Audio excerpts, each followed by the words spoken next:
പ്രതിപക്ഷ നേതാവ് വി.ഡി. സതീശൻ നയിക്കുന്ന പുതുയുഗയാത്രയ്ക്ക് മാർച്ച് 2-ന് കരുനാഗപ്പള്ളിയിൽ സ്വീകരണം നൽകും. ഇതിന്റെ ഭാഗമായി UDF നിയോജക മണ്ഡലം കൺവെൻഷൻ ഓച്ചിറയിൽ നടത്തി. BJPയും CPMഉം ഒരേ തൂവൽ പക്ഷികളാണെന്ന് കൺവെൻഷൻ ഉദ്ഘാടനം ചെയ്ത UDF ജില്ലാ ചെയർമാൻ KC രാജൻ കുറ്റപ്പെടുത്തി. പ്രതിപക്ഷ നേതാവ് വി.ഡി. സതീശൻ നയിക്കുന്ന പുതുയുഗ യാത്രയ്ക്ക് മാർച്ച് 2-നാണ് കരുനാഗപ്പള്ളിയിൽ സ്വീകരണം നൽകുന്നത്. ഇതിന്റെ പ്രവർത്തനങ്ങളുമായി ബന്ധപ്പെട്ടുകൊണ്ടാണ് UDF നിയോജക മണ്ഡലം കൺവെൻഷൻ ഓച്ചിറയിൽ സംഘടിപ്പിച്ചത്. UDF ജില്ലാ ചെയർമാൻ KC രാജൻ കൺവെൻഷൻ ഉദ്ഘാടനം ചെയ്തു. BJPയുടെയും CPMന്റെയും അജണ്ട കോൺഗ്രസിനെ തകർക്കുക എന്നുള്ളതാണെന്നും ഇവർ രണ്ട് കക്ഷികളും ഒരേ തൂവൽ പക്ഷികളാണെന്നും KC രാജൻ പറഞ്ഞു. ഒരു പാർട്ടിയും ഒരു മുന്നണിയും കേരളത്തിന്റെ ചരിത്രം എടുത്ത് പരിശോധിച്ചാൽ ഒരിക്കലും കോൺഗ്രസ് അല്ലെങ്കിൽ കോൺഗ്രസ് നേതൃത്വം നൽകുന്ന ഐക്യ ജനാധിപത്യ മുന്നണി 5 വർഷത്തിൽ കൂടുതൽ പ്രതിപക്ഷത്തിരുന്നു.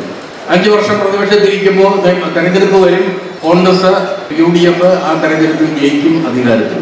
എന്നാൽ ആദ്യമായിട്ടാണ് 10 വർഷം നമ്മൾ പ്രതിപക്ഷത്തിരിക്കേണ്ടി വന്നു. 10 വർഷം നമ്മൾ പ്രതിപക്ഷത്തിരിക്കേണ്ടി വന്നു എന്ന് പറയുമ്പോൾ ഇടതുപക്ഷ മുന്നണിക്ക് ഒരു തുടർ ഭരണം കേരളത്തിൽ ലഭിച്ചു. അപ്പൊ നമ്മളെല്ലാവരും വിശ്വസിക്കുന്നത്, നമ്മൾ മാത്രമല്ല, കേരളത്തിൽ ജനാധിപത്യം നിലനിന്ന് കാണണമെന്ന് ആഗ്രഹിക്കുന്ന UDFന്റെ അനുഭാവികൾ മാത്രമല്ല, നിഷ്പക്ഷമതികളായ ജനങ്ങളും ഇടതുപക്ഷ മുന്നണിയിലെ ഒരു പരിധിവരെ ഇടതുപക്ഷ മുന്നണിയിലെ പ്രവർത്തകരും എല്ലാം ആഗ്രഹിക്കുന്നത് കേരളത്തിൽ ഒരു ഭരണമാറ്റം ഉണ്ടാവണം. ആ ഭരണമാറ്റം ഈ 2026 ഏപ്രിൽ അവസാനമോ മെയ് ആദ്യമോ നടക്കുന്ന നിയമസഭാ തെരഞ്ഞെടുപ്പോടുകൂടി കേരളത്തിൽ ഇവിടെ ഉണ്ടാകും എന്നാണ് എല്ലാവരും പ്രതീക്ഷിക്കുന്നത്. CR മഹേഷ് MLA മുഖ്യപ്രസംഗം നടത്തി. UDF നിയോജക മണ്ഡലം ചെയർമാൻ തൊടിയൂർ രാമചന്ദ്രൻ അധ്യക്ഷത വഹിച്ചു.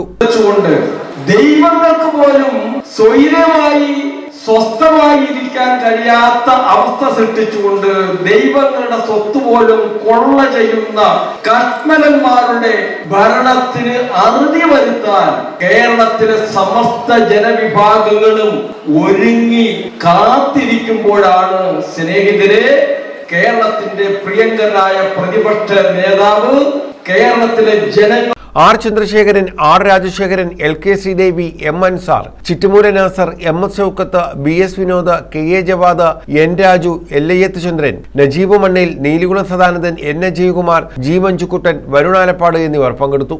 News bureau, Ochira.